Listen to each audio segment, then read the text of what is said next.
Bulletin में election के हवाले से बड़ी खबर शामिल करते हैं। इलेक्शन कमीशन ने पंजाब असेंबली के 30 अप्रैल को होने वाले इंतखाबात मुलतवी कर दिए, जिसका बाज़ाब्ता हुक्मनामा जारी कर दिया गया। सदर ममलकत को भी अरसाल कर दिया गया। अब इंतखाबात 8 अक्टूबर को होंगे, जिसके लिए शेड्यूल बाद में जारी किया जाएगा। पंजाब में इंतखाबात किन वजूहात की बुनियाद पर मुलतवी किए गए, जानने के लिए देखते हैं इस्लामाबाद से जुल्करनैन इकबाल की रिपोर्ट। मुल्की हालात के तनाजुर में पार्लिमानी सियासी बिसात पर बड़ी पेशरफ्त। पंजाब असेंबली के आम इंतखाबात 30 अप्रैल को नहीं होंगे। नई तारीख 8 अक्टूबर मुकर्रर। इलेक्शन कमीशन ने हुक्मनामा जारी कर दिया। इलेक्शन कमीशन के मुताबिक इंतखाबात मुल्की मुआशी और सिक्योरिटी सूरत हाल के बायस मुलतवी किए गए। इलेक्शन कमीशन ने आर्टिकल 218(3) का इख्तियार इस्तेमाल किया है। इस हवाले से सदर ममलिकत को भी बाज़ाब्ता तौर पर आगाह कर दिया गया। 30 अप्रैल को इलेक्शन का शेड्यूल सिक्योरिटी इदारों की सिफारिशात की रोशनी में वापस लिया गया है। इलेक्शन कमीशन का कहना है, सुप्रीम कोर्ट की हिदायत पर सदर ममलिकत के साथ इंतखाबात की तारीख के लिए रुजू किया गया। इंतखाबी शेड्यूल जारी करने के बाद स्टेक होल्डर्स के साथ मुशावरत की गई। हुक्मनामे के मुताबिक सेक्रेटरी दाखिला ने बढ़ते हुए दहशतगर्दी के वाकयात से आगाह किया। वजारत दिफा ने पोलिंग स्टेशन पर पाक फौज की तैनाती नामुमकिन करार दी। वजारत खजाना ने इंतखाबात के लिए मतलूबा फंड्स देने से माजरत की। सिक्योरिटी इदारों और वजारत खजाना की रिपोर्ट के बाद शफाफ और पुरअमन इंतखाबात मुमकिन नहीं। 8 अक्टूबर को पोलिंग के हवाले से शेड्यूल मुनासिब वक्त पर जारी किया जाएगा। और इमरान खान ने पंजाब में इलेक्शन का शेड्यूल वापस लेने के फैसले को आइन की खुली खिलाफवर्जी करार दे दिया। ट्वीट में लिखा कि आज हर एक को कानून, अदलिया, वकला के साथ खड़ा होना चाहिए। 2 असम्बलियों को इस उम्मीद पर तहलील किया कि इंतखाबात 90 रोज में होंगे।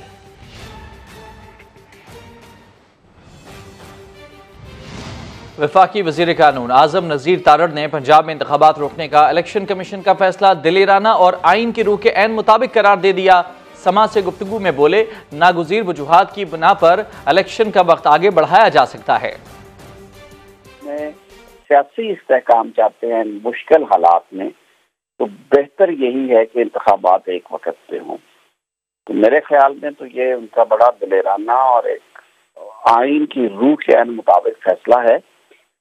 आइन का आर्टिकल 254 ये इजाजत भी देता है कि जहाँ पे चीजों को टाइम बाउंड किया गया है, रीजन दे के उस टाइम लिमिट को बढ़ाया जा सकता है। आइन का आर्टिकल 224 ये कहता है कि इंतखाबात जो हैं वो केयर टेकर के जरिए होंगे और उसमें वो सारी कोशिश की गई कि वो कितने इंडिपेंडेंट हों। इंतखाब जरूर 90 रोज में हो, लेकिन अगर मुमकिन नहीं है तो ये गैर आइनी नहीं, बिल्कुल मरदमशुमारी हो रही है, जो बहुत बड़ा मुतालबा था और उस पर पिछली असेंबली में तमाम सियासी जमातों बशमूल PTI ने दस्तखत किए कि आइंदा इलेक्शन यानी कि 2023 के इलेक्शन नई मरदमशुमारी पे होंगे, वो भी हो रही है। मेरे ख्याल में हमें अप्रिशिएट करना चाहिए। इंतखाबात की तारीख की तब्दीली पर शेख रशीद का शदीद रद्द-ए-अमल सामने आ गया। कहा, सारी दुनिया को शक था ये इलेक्शन आगे लेकर जाएंगे। कल से सुप्रीम कोर्ट के दरवाजे की तरफ लोगों की नजरें होंगी। आइन में 90 रोज का जिक्र है, सिक्योरिटी और पैसों का नहीं। तुर्की में जलजले से 50,000 अफराद जाबहक हुए, लेकिन इलेक्शन शेड्यूल तब्दील नहीं हुआ। हुकूमत आइन तस्लीम नहीं करेगी तो अवाम हुकूमत को क्यों तस्लीम करें? मुल्की गैर मुल्की सरमायाकारों के लिए मनफी पैगाम गया। कौम को बताया जाए मुल्क को किस तरफ लेकर जाना चाहते हैं। इंतखाबात की तारीख की तब्दीली के हवाले से बात हो रही थी। आगे बढ़ते हैं। मुल्क का आइन और कानून एक शैतान की मर्जी पर नहीं चल सकता। वफाकी वजीर इत्तलाआत मरियम औरंगजेब का ट्वीट। लिखा, ऐसा नहीं हो सकता कि जब वो चाहे आइन तोड़े, जब वो चाहे असेंबली तोड़े और जब चाहे पुलिस वालों के सर तोड़ दे। मुल्क का आइन और कानून एक शैतान की मर्जी पर नहीं चल सकता। वफाकी वजीर इत्तलाआत मरियम औरंगजेब की जानिब से यह ट्वीट किया गया। उन्होंने कहा कि ऐसा नहीं हो सकता कि जब वो चाहे आइन तोड़े, जब वो चाहे असेंबली तोड़े और जब चाहे पुलिस वालों के सर तोड़ दे। 30 अप्रैल या 8 अक्टूबर सूबाई असम्बली के इंतखाबात कब होने चाहिए? समा के सवाल पर अवाम ने इलेक्शन कमीशन के फैसले को दुरुस्त करार दे दिया। कहा, इंतखाबात अक्टूबर में कौमी असम्बली के साथ ही होना चाहिए।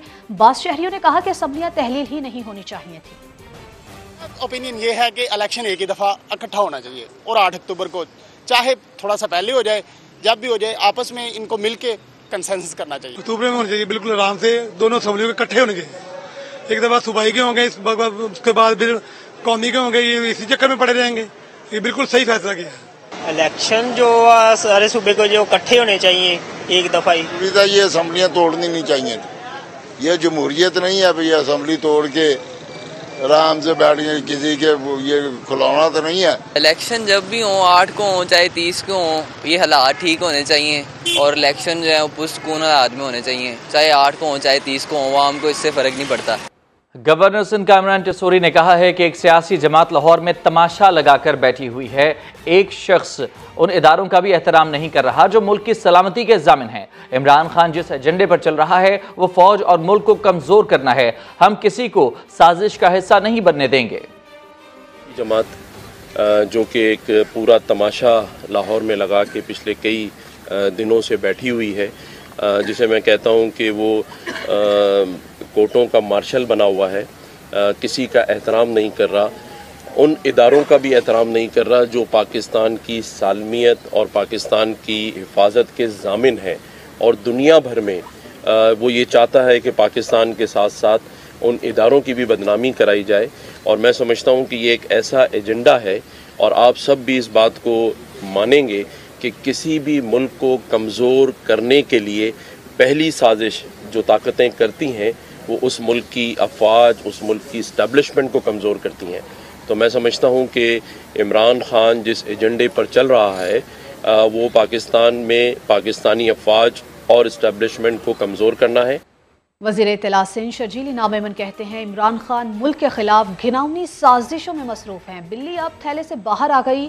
2018 में यहाँ से जाली मैंडेट PTI को दिया गया। इमरान खान रोज बरोज एक्सपोज होता जा रहा है। 2018 में जाली मैंडेट इमरान खान को दिया गया। इमरान खान खुद जो यहाँ से जीता उसके बाद एक रात भी उसने कराची में नहीं गुजारी। जिन लोगों की सियासत का महवर या तो एम्पायर की उंगलियां हो या बैरून मुल्क वो ताकतें जो कि पाकिस्तान को नाकाम देखना चाहती हो, इमरान खान दिन ब दिन अपने आप को एक्सपोज होता जा रहा है। इमरान खान इस वक्त मुल्क के खिलाफ घिनौनी साजिशों में मसरूफ है।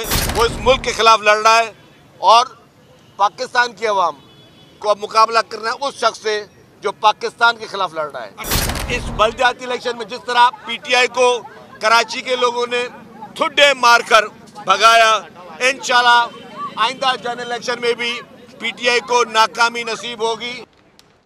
सोशल मीडिया पर पाक फौज के खिलाफ मुहिम रोकने के लिए वजारत दाखिला ने खुसूसी टास्क फोर्स बनाने का फैसला कर लिया है। स्पेशल टास्क फोर्स में किन किन इदारों के अफसरान शामिल होंगे, जानते हैं इस्लामाबाद में समा के नुमाइंदे कमरुल मुनव्वर से। जी कमर, बताइए कौन कौन से नाम सामने आए हैं? जी, सोशल मीडिया पर जो पाक फौज के खिलाफ एक प्रोपेगेंडा मुहिम शुरू की गई थी उसके हवाले से वजारत दाखिला ने एक खुसूसी टास्क फोर्स बनाने का फैसला किया जिसमें FIA, PTA और नादरा के अफसरान शामिल होंगे। FIA जो है वो इसमें प्रोसिक्यूटिंग एजेंसी का काम करेगी, जबकि जो PTA है पाकिस्तान टेलीकम्युनिकेशन अथॉरिटी वो तमाम डाटा जो है वो फराम करेगी, जबकि नादरा जो है वो उसकी निशानदेही करेगी जिन लोगों के वो अकाउंट्स होंगे। और अभी तक इब्तदाई तौर पर 8 टिकटॉक अकाउंट, जबकि बहुत शुक्रिया आपका तफसीलात के लिए कमर।